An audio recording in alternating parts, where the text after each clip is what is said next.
What is up, guys? So I'm working on my indoor unit. I've had these wires just hanging for a couple days now.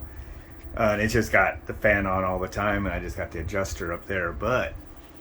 And the thermostat's right there. Got a project box I'm working on here. And this got a transformer. I wish I had a smaller transformer. That's the smallest I got. But it is going to fit inside this cover just barely. And then I'm putting together my circuit board. So right here, this is a board. Well, it looks like boards I've made before, but slightly different variant. There's ones I made before. So basically, this is a 24 volts AC, converts to an optical isolator to switch digital inputs. But actually, in this case, I'm switching an analog input to two different thresholds. Using a couple different voltage dividers coming out there, different thresholds, I can use one input on these chips to stage up. So basically, green will go through the resistor, and it'll bring up like 2.5 volts, let's say. And then when the next one, Y, comes on, the speed will go up to full speed. So, and that's just because it's going to go up to 5 volts. And I can just set the digital, or I should say analog, thresholds to whatever I want in there to do that. This is just Pick Basic Pro. So if the GY signal is over 80, then the duty cycle is low. But if it's over 200, then it's going to be high. If it's less than 40, it's going to be 20. There are some little better ways to put this up with all the if, then, else, whatever statements, but just those three in a row get the job done. And DS is duty cycle, and that's what I load into my pulse width modulation, and then I send that out to the other board I have, which will vary the voltage going into the fan motor's controller, which tells it what speed to run. So I just wanted to record and show this board before I cover it. And then here's another little processor board. These boards are gonna work together, and I'm just gonna layer them in here. And then this is a 5 volt voltage regulator, and I gotta get another one for the, what was it, 15 volts, I think. So I gotta set up another one for like 15 volts. And then so the 24 volt transformer should be able to run the thermostat, the little contactor relay I have out in the outdoor unit, and then I'll send that into one of my voltage regulators too, and I have my 12 and 5 volts or 15 volts and 5 volts DC that runs everything else for the indoor blower. So I guess all this to say is a few more parts than you'd think just to do that, but I'm trying to just shoehorn it all in this one enclosure. Hopefully it all works out. Okay, with this board put on top of the other one, I just got the 5 volts feeding into this, and then I'm going to put in the thermostat inputs just so you can see what happens. But when it comes on and there's no inputs, I just have the pulse width like less than 10% there, duty cycle, and that's not enough to bring on the fan. It's like I said, think of it as a 2 to 10 volt system. It's more like 1 volt to 6 volt or whatever. But when you're below, like sitting at a volt on a 2 to 10 volt system, it's a signal, but it's not a signal within the curve of the running the motor or whatever. So I'm going to connect the green, and then you'll get low speed. And then now it's at 42%. And then if I connect Y1, it's going to jump up. I got 62%. And I go back to green. Now here's the cool thing about my board I made, is that I have it ready to adjust the fan speed, and it just automatically writes the EEPROM. So I have an up-down button, so whichever speed I'm on, that's what the buttons will adjust. And it remembers it. So 42%, I'll turn it down to like 35 or something. Keep going down a little bit more. Oops, a little too far. And the thing is, see that little flashy LED? When it flashes real fast is when it saves. So if I just touch it, it saves every time. And it saves it to EEPROM too, so if you take the power away, it's going to remember. And then if I'm on high speed, it does the same thing, it'll remember. So I'm just going to what I'm going to do is when I hook this up, I'm going to get action out of the blower, and I'll just run it on fan only, and just kind of set the blower kind of nice and slow just to move a little bit of air. Because it is nice sometimes just to blow a little bit of air on me, like if I angle that down at me. And then when it's actually calling for cooling, it'll go up to the cooling speed. and I'll just set it. And once I set it, it's set, and I just put the cover on it. But it's cool. And I could have done other stuff, to make it a multiple speed, but for this, and it's not an inverter drive unit. It's electronic expansion valve, so that'll adjust, but the compressor doesn't change capacity, so no real need to change the speed a whole lot when it's running and cooling. Okay, it is the next day. And if you can hear that rumble in the background, it's actually not my Goodman unit this time, but it's the washing machine. It's just on the other side of the wall here. The upright washers that can shake quite a bit sometimes. Anyway, so okay, I got my meter on here. I have my homemade high voltage adapter board that runs this fan. And I have the control board I made yesterday. And so here's my thermostat's 24 volt power right here. 24 volt red. I'm going to connect to the two speeds, green and yellow. Green is fan only. So you see the fans run about 2.25 amps. But then when the cooling goes on, I tell you what's yellow. 0.55 right there. But that's faster than this thing needs to run. So I have, like I said, I have two buttons up here on the board, so I can adjust it so I can turn it even faster. Might be about, there it goes. It's pretty slow changing. And it might be pretty maxed out, so I'm going to start dropping it down to my normal fan speed. This is just absolute blasting, which is way faster than it needs to be. And it's slowing down. Can't see my little LED so well. Oh, there it is in there. It's flashing. See, it flashes a slow blink in normal operation, but when it's saving a setting, it flashes. So right there, that's actually pretty decent amount of air. Probably about right, 0.26 amps.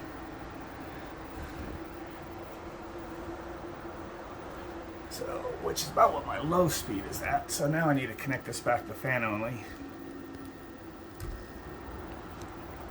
Yep. And we're going to turn that setting down.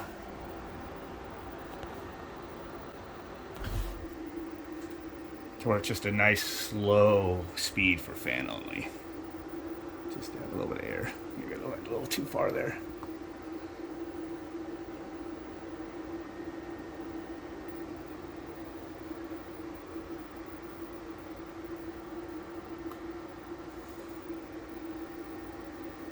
Just to move some air around.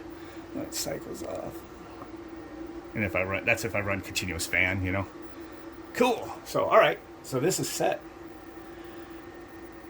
So, if it goes back to the Y, then it blows the faster speed. All right. So that should be set up.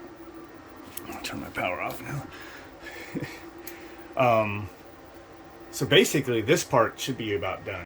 Okay, it was getting toasty hot in here by the time I just got this thing to start like a minute ago. Supply air starting to drop. It's probably mid-80s in here though. I gotta put this cover on right here, but that's pretty much it. I just put the thermostat way up here. I can view it from the computer. Thing's jacked. Keeps jumping up and down when I wiggle it. But it did take a hard fall. That air feels pretty cool actually. So. Well, it's 80 degrees in here. I'll let it run. Got the thermostat box, all that stuff up there, the cover on. We're pretty much about done. So, yeah. And you'll notice that this is called Frankenstein Lab for the zone.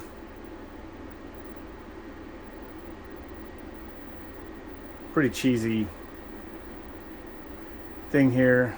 And it doesn't seem, and this is somebody else knows, like when you go to this screen, and this is emulating the screen, when you go to the screen on the actual thermostat, you can now thumb the settings down like 2 more pages or so, and it's only just giving me this stuff. Maybe that's the way they want it, but kind of sucks.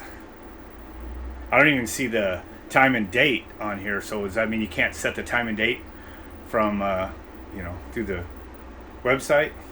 Maybe the app on the phone will do it, I don't know, but I have to go up there. So today the time was off like 50 minutes, but instead of like 5 hours or whatever it has been. So I don't know if that's, it should hold its memory. Maybe that's partially what's wrong with the thing, and turning it on and off has just screwed it up. I don't know, but at least I had the right date and everything still in it, and it was within the hour. So it is like a noon. The water heater is not on, but another degree or so it will kick on. But as long as I don't have cloud cover, I have enough solar to run both compressors and probably put a little bit into the batteries. So right now the batteries are back up to 52.9. It was actually, didn't drain all the way this morning, so that's good. So right now solar's going in to charge batteries and run the inverter. Input to the batteries, so it's 1.7 kilowatts of the solar is going into the lithium ion batteries right now. And then another 1.2 kilowatts is running the equipment in the room, including that AC unit. So what was that? How much is going in the batteries? Battery in 1.67. So, and my heat pump from my water heater only pulls like 800 watts, so I'd actually still have another 900 watts to go into the batteries if that thing kicks on at this time of day. So it should get the batteries charged back up. It's only got like 3.2 more volts to go or so, and this should be pretty good. The other quirky thing about logging into this ConnectStat was when I logged in this morning, it said 78 degrees when I look up there and it says 80. And this has happened a few times, and then you go and hit refresh and it matched. It had the current information. Still has the wrong outdoor temp. I've tried to put my address in and everything on the account, but it's telling me it's 73 through the server, whatever they're using for the temperature. It's not fucking 73 degrees out there. 105 and sunny is what it is outside, not 73. They got to get with it on that. So okay, so right now this is running to cool that room, and it's actually all the way down to 76 already. This one's running to heat my water. Got the water heat exchanger right here, water loop. Hot gas from this rotary compressor is heating the water, and it's just refrigerating the outdoors, which is 105 degrees, so it's not that cool, but it's cooler air. This thing works hard. So when I said eventually, but I'm probably gonna wait till after summer ends just to get through the summer. But the goal is, if this works okay, is I'm gonna add a couple taps for the hot gas line off the compressor, and I'm gonna run the hot gas, insulate it, and run it up to that heat exchanger, basically removing this system. Probably just take this coil, this rotary off, put it on there, and then that way it's the same compressor that's heating the water and cooling the room, which is the whole point of this Frankenstein project. Else I would have just bought a $500, freaking El Mirage or whatever it is, Mirage, cheapo mini split off a freaking Facebook Marketplace or something, and stuck it on this room and be done with it. But the whole thing of making this Frankenstein is it's a dual purpose unit. Cool that room, heat my water, and then in winter, with having the two different coils in there, the evaporator and condenser, it'll be in the winter, it'll switch from the indoor evaporator to outdoor evaporator to continue to heat the water on demand for the water, but not refrigerate the room and freeze me out. Yeah, so that's the idea. Right now I'm using 1 to 1.2 kilowatts or so to cool my room, and I'm using another 800 watts to heat the water heater. When really, if both had a demand right now and I had it hooked up, it'd be using 1.1 kilowatts to cool the room and heat the water. And then, if the water, like I said, needs to keep heating and the room gets too cold, I would just probably have it switch to the other coil. Probably what I'll do is just put a limit switch or something. I'll have to figure it out, and that's the reason I'm waiting until summer ends, because I want to slowly kind of figure it out and build a controller for all that to switch it. Yeah. Okay, so almost done editing this video. It's been hours, and this room has been cooling fine. I actually dropped it another degree, so I'm gonna refresh the screen because it's cooler than that. 74, which is what that thermostat should say up there. So it just kicked up. Did you hear that fan speed up? So the thermostat just kicked on. So it's automatically going from those two fan settings that I adjusted and put in that project box up there. So and I have the thermostat set to fan continuous. So when it stops cooling, the fan slows way down. Pulls like a little over 1/10 of a amp, and then when it's cooling, it goes up to how you can hear it. So it's actually blowing pretty good amount of air. Probably set a little higher than it was when I actually first got the unit running. And I'll see how it goes. And if the fan speed, is an issue, like say the unit runs out of capacity, can't get the superheat down, then I just have to open the cover, and while it's on high, just bump it down a little bit with my little push buttons, and it saves the EEPROM automatically, and it's done. It's just actually what I programmed or what I came up with actually worked very well. Just go over the system one more time, since it's pretty much about done, until, like I said, I'm gonna come up with some way of tying it all integrated with the water heater to heat the water with the same water loop. But I got to come up with some tricky control to do that. So let's see. So to start with this board here, I actually kind of realized I can name these and have it print out. I love that I can print this out. That air's blowing pretty good. You probably hear it in the microphones. So hopefully this is coming out. But I love this, that easy EDA software that I can not only have these schematics that you then convert over to your PCB board, lay that out, and then make the PCBs. I like how you could print these out. That's pretty awesome. I'm gonna go and push this. I have to make myself a little stepper motor controller for that now. So I can move it from down here. All right, that's better. And you can see the paper's wiggling. I got the air blowing way up here now. So let's start with this board. This is the outdoor/indoor motor power supply unit / pulse width modulation interface. That's what I call it. This is, and several people have talked about it in the comments, but this is the voltage doubler circuit. Just pretty simple. The first half of the sine wave goes through this diode. When positive's down here and negative's up here on the AC 120 volts, it's charging a capacitor. It's just charging it with your basically the negative half of the sine wave if you're looking at it from this perspective. So the positive goes here and charges this. On the next part of the wave, now it's going to be positive, going to think of this as a battery, into a negative, and the positive, so it's series, steers through this diode. This diode's blocking, and it charges this capacitor with the 270 volts in series. Now you get your 330, 340 volts here. Peak voltage when there's no drain. And then this here is a relay, and the relay, basically I have when this voltage is coming through, it's going through a resistor to charge the capacitor, the second over here, and what it's doing is it's limiting the current, the inrush current.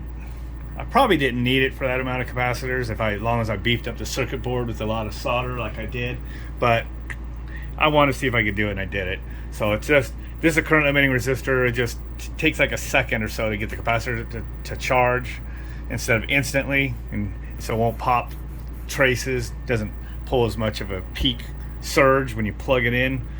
And then once the voltage comes up, it goes through these other series of resistors, in which are going to the coil, and it basically a cut in, cut out, just like a start capacitor works.